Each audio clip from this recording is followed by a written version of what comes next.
Salut à tous, bienvenue, merci d'être avec nous. Rendez-vous mensuel ici chez Chiarugatti Automobile. Ça se passe à Plan-les-Ouates et c'est chaque mois. On va parler évidemment automobile, voiture d'exception, voiture de prestige. Et puis vous allez le voir tout de suite, bien ce matin, on est en très très bonne compagnie avec le chien de garde de Tiziano qui s'est invité juste maintenant, comme ça dans l'émission, l'air de rien, mais on va la prendre avec nous parce qu'elle est tellement chou. Salut messieurs. Bonjour. On peut pas dire qu'elle ait peur des étrangers, c'est-à-dire moi, par exemple. Non, Redis-moi, Zonda, non, comment? Zonda. Ouais, Zonda. Salut Zonda, salut ma puce. Ouh là là. Ouais, elle a mis un harnais qui est plus gros pour la rattraper, c'est pratique. Alors, on va pas parler forcément de chiens toute l'émission, on va peut-être parler aussi un peu de voiture. Magnifique tenue estivale, messieurs, que j'apprécie. Un petit Bermuda, j'ai failli en mettre un, mais j'ai dit non, je vais dans un endroit sérieux, ils vont pas être en Bermuda, donc j'ai pas osé. Mais en tout cas, très sympathique tenue d'été. Messieurs, comment est-ce que ça va depuis, on peut dire, le mois dernier? Tout se passe bien, ça continue je crois de tourner ça, à fond. ouais, ça se passe bien, on a pas mal de nouveautés nouveaux ce mois, donc ouais, ça va très très bien. Est-ce que ouais, par exemple, Fabrizio, est-ce que juillet, qui est des fois un mois qui peut être un peu compliqué suivant les activités, est-ce que vous, juillet, août, c'est des mois qui, quand même, tournent bien, normaux, ou on sent quand même qu'il y a une petite baisse? Non, ça dépend des années, il y a peut-être moins de monde, mais depuis pas mal d'années, même en été, juillet, août, on a de quoi faire, il y a du boulot. Il n'y a pas vraiment de pause, même si on voit qu'il y a un peu moins de monde sur Genève.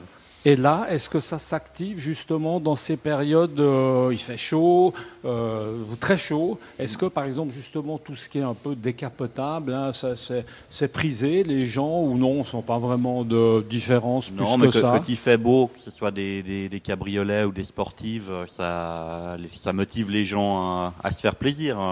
Le soleil, ça motive un peu les gens, mais pas forcément que des cabriolets.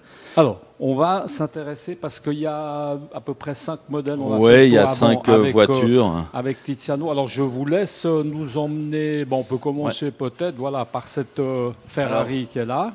Oui, la Roma qui est un modèle assez récent chez Ferrari qu'on n'a pas eu beaucoup à vendre. Donc là, on a rentré une très belle première main voiture suisse. C'est un peu un nouveau créneau de la gamme Ferrari, un petit coupé 2+2. Donc il y a pas mal de clients qui n'avaient jamais eu de Ferrari qui se permettent, parce qu'elle a une ligne assez assez sobre, assez élégante. Donc et puis il y a les 2 petites places qui dépannent, c'est quand même des places de dépannage, c'est pas énorme, mais voilà, elles existent. Et puis on peut dire peut-être Tiziano, une voiture sympa à rouler comme ça pour tous les jours, ou... Oui, c'est une voiture très sympa à rouler. Les gens l'apprécient beaucoup. J'ai beaucoup d'amis qui adorent cette voiture. Et c'est aujourd'hui une voiture moderne, facile à rouler. Ta petite chienne, par exemple, elle apprécie quel type de voiture? Ça, c'est important quand même, parce qu'on a tous un peu des chiens, comme ça. Elle est à l'aise dans quel type de voiture? Dans toutes les voitures, elle vient sur mes genoux, tranquille. À partir du moment où elle est avec toi, elle s'en fiche un peu de la marque de la voiture. Bon. Donc la Ferrari, ok, je crois qu'on a voiture par exemple, parce qu'à préciser que ce sont des voitures d'occasion, des voitures qui ont combien de quelle année, kilomètres? Celle-là, elle a 1 an et elle a un peu plus de 6000 km. Elle est neuve. On aura l'occasion après de s'intéresser à cette Lancia qui a un petit peu plus d'heures de vol, bien que peu de kilomètres. On peut continuer peut-être Fabrizio et Titz avec cette BMW, on n'en voit pas beaucoup. Très très rare comme voiture et très très appréciée par tous les nouveaux collectionneurs, je dirais. C'est vraiment une young timer, ce qu'on appelle aujourd'hui les nouvelles voitures de collection qui dans le futur vont sûrement grimper. Oui, qui a le gros moteur, donc plus de 300 chevaux, boîte manuelle, pas encore trop aseptisée. C'est pour ça qu'elle est appréciée aussi, parce que elle donne des bonnes sensations. Voilà. 300 chevaux quand même sous le capot. Oui, c'est vrai que quand tu l'as déplacé avant, j'ai entendu c'est un petit bruit très bonne. C'est une bonne voiture, c'est maniable. C'est une voiture à la fois tous les jours, mais puis on se fait quand même plaisir dans son comportement. Ouais, puis on met des choses derrière. Hein. Elle a l'air comme ça. C'est une sorte de un petit break coupé. Non, là, on peut mettre plus qu'une si j'étais taquin, je dirais que ça ressemble à une Ferrari FF. Ouais. Bon, par contre, c'est vrai que pendant qu'on y est, là, c'est un mois qui est assez sombre, si je peux me permettre, en termes de couleur de voiture. Parce que ça a souvent été plus coloré. Ça a été rouge, jaune, mais là, c'est vrai que c'est un petit peu... On est dans le gris, hein, cette fois. Les gens ont de la peine à chercher des couleurs un peu voyantes, donc ils restent souvent dans le gris foncé, gris clair ou noir. Ouais, ça passe partout. On va continuer un petit peu avec cette Porsche-là, qui est une Porsche aussi que vous avez rentrée entre-temps. Oui, quasiment neuve. C'est une 2022, une Porsche GT3. Voilà, c'est pas évident d'en avoir. Les gens ont de la peine à se les faire livrer avec les divers problèmes qu'ont les constructeurs. Donc voilà, si quelqu'un veut une GT3 quasi neuve pour se faire plaisir avant la fin de l'été, chez Carugati. Voilà, on va la trouver. Par contre, celle-ci, alors... Fabrizio, elle est équipée, elle a un arceau, elle est équipée. Oui. Là, on est dans GT3. Quand même, le but en théorie, c'est d'aller un peu en piste. Donc, elles sont préparées, sèche-baquet, arceau, l'aileron. Voilà, c'est des voitures très performantes et sous le capot là, en termes de on a 510 chevaux. Donc, il y a déjà de quoi bien se faire plaisir. On monte assez vite à Megève, comme on aime bien le dire. Hein. Oui, mais il faut pas qu'il y ait des radars. Hein. Faut faire attention. Là. Non, et puis après, ce qu'on peut dire aussi, pendant quelques temps, on a eu la chance d'avoir 2 Carrera GT. Là, on en voit encore une, mais en fait, elles sont les 2 vendues. Donc, on a la chance d'aussi vendre de tout. Mais voilà, on en avait 2, on n'en aura plus aucune. Les gens ont manqué leur chance. Voilà. Et quand il n'y en a plus, il y en a encore. Et juste à côté, ça c'est ma moto que j'ai assez mal garée ce matin. On va pas forcément en parler. La Lamborghini là derrière qui est assez amusante. Bon, un mot parce qu'on en avait parlé le mois dernier, elle était déjà là. Oui. Petite, impressionnante. C'est une voiture qui a été drapée avec des couleurs un peu comme des étoiles. C'est la voiture futuriste et c'est une très très bonne Lamborghini et en cabriolet en plus. Voilà, c'est une très belle voiture ça. Mais si quelqu'un la préfère un peu plus sobre, on peut enlever l'autocollant qui la recouvre, elle est noire en dessous. Ah d'accord, ok. Voilà, donc c'est réversible, ce n'est pas obligé de la rouler étoilée. D'accord, ok. Et alors on va continuer notre petit bonhomme de chemin, notre visite initiatique. On va plutôt faire celle-là, parce que la McLaren on l'avait déjà fait. On va plutôt faire celle-ci avec Mercedes. Tiens. Une AMG GT Black Series, qui est la toute dernière de la ligne des AMG GT. Là, on a une voiture ultra performante, bruit magnifique, et on a plus de 730 chevaux, donc ça commence à faire beaucoup. Et c'est ça que j'ai pas suivi, mais tu disais qu'elle avait battu le record au Nürburgring. Cette voiture a battu le record au Nürburgring. Porsche, un peu vexé, a préparé une Porsche GT2 RS, mais comme elle était préparée, c'est que des voitures d'origine dans la catégorie, donc celle-là a battu le record assez incroyable au Nürburgring. Vraiment une voiture. Elle a un petit peu la coupe, hein, si on peut dire. Il y a de la Porsche. Hein. Au départ, quand je suis arrivé là, franchement, j'ai pensé que c'était une Porsche. Hein, un peu. Oui, voilà, avec le cul court, ouais, mais c'est quand même capot plus long, c'est différent. C'est différent. Ouais, c'est vraiment moteur avant.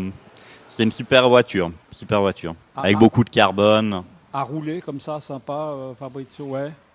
Oui, alors j'ai pas eu l'occasion de la rouler parce que elle est neuve, on lui met pas de kilomètres, mais rien qu'en la déplaçant, le moteur et tout. Alors on parle de voiture neuve. Hein, voilà, elle est neuve. Ok. Et ça, c'est prisé, oui, forcément. Oui. C'est une voiture de collection déjà quand elle sort. Hein. Ouais. Ok. Voilà. On dit des Mercedistes ou on dit quoi? Non, parce que c'est les Porschistes. Non, il y a un nom pour ceux qui aiment les Mercedes. Bonne question. Allez, c'est les Mercedistes. Vendus pour les Mercedes. Bon, là, on va aller s'intéresser. Alors, celle-là, elle est quand même très, très sympa, dans un état exceptionnel. Et pourtant, elle est de 69. Hein. C'est ça, hein, Fabrizio? Oui. Et c'est une Lancia Fulvia HF Fanalone, et c'est un modèle en fait, alors pas celui-là en particulier, mais c'est un peu le modèle sportif de l'époque pour Lancia, et qui a gagné un peu dans tous les rallyes qu'il y avait à l'époque. C'est un modèle qui a été champion du monde des rallyes en 72, si je dis pas de bêtises, et c'était vraiment une voiture légère, maniable, et là donc elle a le 1,6 litre qui est très pointu, qui a 130 chevaux, donc pour un 4 cylindres 1,6 litre, c'était beaucoup à l'époque. Tiziano, c'est dingue de penser que ces voitures ont eu évidemment leur temps, leur période, que c'était les vedettes de l'époque. Puis c'est vrai qu'aujourd'hui, quand on les voit, ça fait vraiment voiture, forcément historique, voiture de collection. Absolument. On ne peut pas s'imaginer que ça a fait des rallyes, hein, mais oui. Elles ont tout gagné surtout. Ouais, c'était vraiment incroyable. Et ils l'ont appelé Fanalone parce qu'on voit devant les deux gros phares au milieu, et ils l'ont appelé Fanalone, qui veut dire des gros phares. Voilà. Et juste parce qu'il y a des gens qui posent la question, la couleur jaune et bleue, ce n'est pas le drapeau ukrainien. C'est une décoration d'époque, et elles étaient toutes comme ça, avec le cache-soupape moteur qui était peint comme ça, et la ligne centrale du capot avant au capot arrière. Ouais, alors c'est vrai que c'est des couleurs qu'on a maintenant l'habitude de voir, malheureusement. Du reste, c'est vrai que c'est une précision qui est importante. Moi, ce qui me sidère, messieurs, mais j'ai souvent dit la même chose, c'est que c'est vraiment l'état de ce véhicule. Elle est plus neuve qu'une neuve. L'intérieur, par exemple, est juste incroyable. Elle a été restaurée à 100%, donc elle est état de neuf. Elle a fait 9000 km depuis la toute grosse restauration. Pour donner une idée, le prix qu'on l'annonce, c'est quasiment ce qu'a coûté la restauration. Donc il vaut mieux en acheter une déjà restaurée, prête à rouler, qu'une pourrie et perdre 2 ans et dépenser beaucoup d'argent. Parce que là, elle est affichée, voilà, on n'a pas trop l'habitude de parler de prix. Là, on parle quand même ça donne une idée, 159 000 francs en voiture de collection, on est bien d'accord. Et puis surtout, 1969, 9700 kilomètres. Ouais. Alors ça, les kilomètres, quand les voitures sont restaurées, ils sont souvent remis à zéro. Et c'est le cas de celle-là. Le compteur était donc elle a depuis la restauration 9000 km. Et là, par exemple, Tiziano, est-ce qu'on trouve en cas de pépin, c'est pas ce qu'on souhaite à celui qui va l'acheter en sortant d'ici, mais on trouve des pièces, ça se répare, facilement. Oui, il y a tout un réseau là-dessus. Et on trouve les pièces et des gens qui savent les réparer surtout. Ok. Je crois qu'on a fait un petit peu, messieurs. Oui, il y a encore. Il y a une belle Maranello. Le problème, c'est que là, il y a à dire toute la journée. On peut rester 3 jours. Il y a à dire. Hein. Des voitures que je conseille aux gens d'acheter aujourd'hui, parce que je pense là aussi les prix sont assez bas par rapport à cette voiture. Donc c'est une voiture à acheter. Donc là, on est vraiment dans de la voiture de collection qui va prendre plutôt de la valeur. Youngtimer, oui, parce qu'ils n'en ont pas fait énormément des Maranello, que ce soit les 550 ou 575, pour une voiture qui a maintenant bientôt 20 ans. C'était quand même pas des productions énormes. Et puis on a le V12 Ferrari, une ligne classique Ferrari, en entretien. Si on n'a pas de malchance, c'est pas des voitures qui coûtent extrêmement cher en entretien, donc on peut se faire plaisir pour des budgets raisonnables. Ok, merci messieurs. On n'a même plus le temps de parler d'une petite McLaren qui est là, comme ça, qui traîne, j'allais dire, mais on en a déjà parlé, la pauvre. Donc, on en reparlera peut-être une prochaine fois. Là, je crois qu'on a fait un joli petit tour, et puis il y a toujours, si jamais, dans voitures traditionnelles, des Bentley, il y en a une à l'entrée, il y en a une là-bas au fond. Voilà, merci beaucoup, messieurs. À moins que notre amie Zelda ait un petit mot de la fin, mais je crois que là... Zelda, elle est tranquille. Elle est tranquille. Tout va très bien. Elle a beaucoup apprécié d'être dans l'émission. Alors, c'était pas 30 millions d'amis, on le précise. On reste dans l'émission, évidemment, Carugati Automobile ici à Plan-les-Ouates, mais on était très content d'être bien accompagné d'une jeune fille. Voilà, ça nous change un petit peu, c'est sympa. Merci beaucoup, messieurs, d'avoir été avec nous. Merci à tous. On se retrouve le mois prochain pour parler normalement automobile, mais vous avez vu, on n'exclut pas non plus les animaux dans cette rubrique bien sympathique. À bientôt, ciao.